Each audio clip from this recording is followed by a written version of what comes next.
Pantazi. I got a question from one of my YouTube subscribers, the Happy Clam Guy, and he was just telling me that he switched from an Ishinryu school to a new school for American Kenpo, and there was something in the opening salute that he thought that there was something in there. Now, I studied American Kenpo. I got a 4th dan from Professor Nick Serio, who trained under the same instructor, Professor Chow, as did Ed Parker. However, it was completely different. So this opening salute, a little foreign to me. I've seen it a couple times, but never practiced it. So I did work up a scenario for him and to get a hold of someone and to work through the whole salute, which you'll see in the upcoming extended film.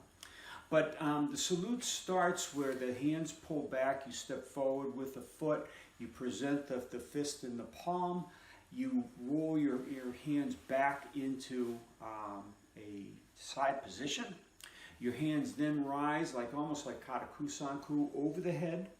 Then they come down into a closed fist position, like many styles start. It swings out to the praying palms or the open hand salute. And from there, it extends into a big movement where the hands come down to the side and they form the heart shape. Now, in the extended film, I'm also going to put the whole explanation by American Kenpo 10th dan, and he explains it in relation also to the diagram you see from Ed Parker. It's a design, sort of like a mandala, and it was all the actions and paths of movements that the American Kenpo system trained. So you'll see it in relation to that. But let's go through this a little bit before we get into the tutelage and the class, the mini class that we did with this. It'll be on one of the vlogs as well. The hand coming back to this position. Now, what that can be is if someone throws in a strike, we're going to take out the arm. We're going to try to attempt to take out the ulnar nerve on the arm by pressing the hand, parrying the hand, and then punching the nerve up underneath. Now, I don't want to do it in front of me, okay? If I do it in front of me, the other fist has a chance to come in.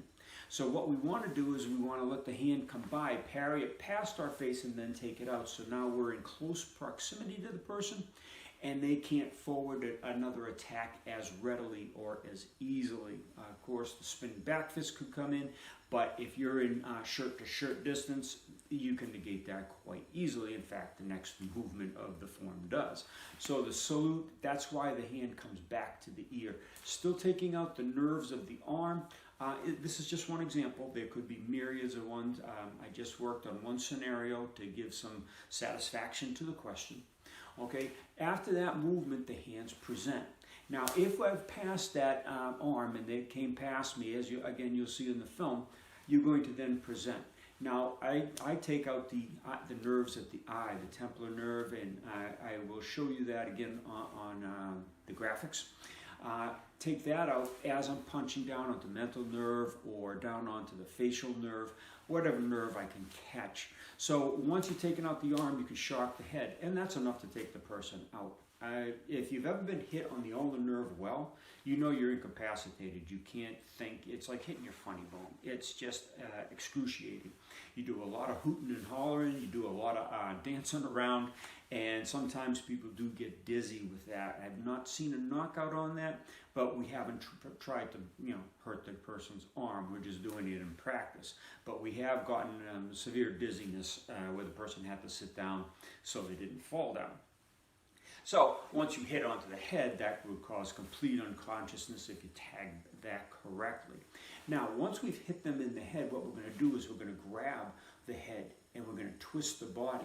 And how you would do that is if you struck on either side of these, you're going to grab right onto the mental nerves, and that will loosen the neck so the head twists rapidly. Now you got to be careful you don't do this too fast, but once you've done that motion in through that rolling action, you're going to roll the chin and you're going to roll the knuckles on the nerves of the head on the opposite side, and you're going to bring the person backwards toward you, letting them come into your chest so you can drop them right away if you wanted to, or you could even sit them down with this technique, or you could escalate. We're going to escalate because the hand salutation does escalate. Once you've brought your hands into this position here, your hands now rise up in this triangle form, okay? And as they rise up in this triangle form, if you have the person right here and their back is on, the back of their neck is on your chest, what you're going to do is you're going to stick your fingers up into the carotid sinuses and press up on the back of the lesser occipital nerves, and that will bring the person right up on their toes. The next movement is bringing your hands back into this closed position. Now the hands aren't to your body, they're in front of you, much like the closed gate of Sanshin Kata of Wachiru that I've portrayed a couple times. And that could be as you've got the person extended and up on their toes, now you're going to bring them in for a knuckle press. Now the knuckle press can cause unconsciousness. You could do it in several different locations. I've decided to go to the nerves right behind the ear in through here. You have the root of the facial nerve that comes into the jaw. You have further nerves in there. And if you go deep enough, of course, you have the carotid artery that goes into the brain and takes the blood to the brain. You have the carotid vein that brings the blood back from the brain. You could seal those off almost like a blood choke, and you'll see a little demonstration of that. So once you come into this position, the next position is coming down into the praying palms. Now I've still got the person back to me, okay?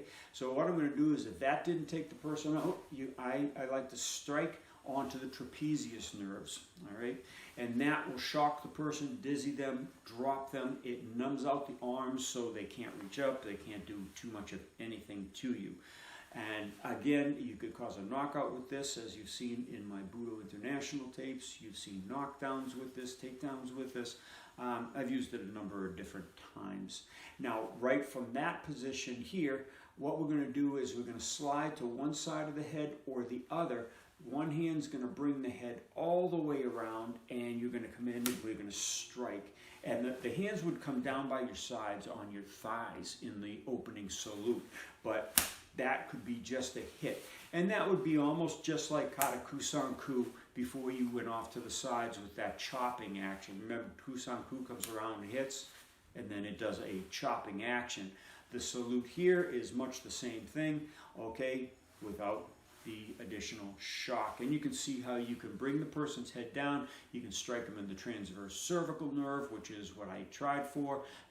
Facial nerve, mental nerve, behind the ear at the facial nerve. You can come up under the zygomatic nerve, branch of the facial nerve, even into the temporal nerve.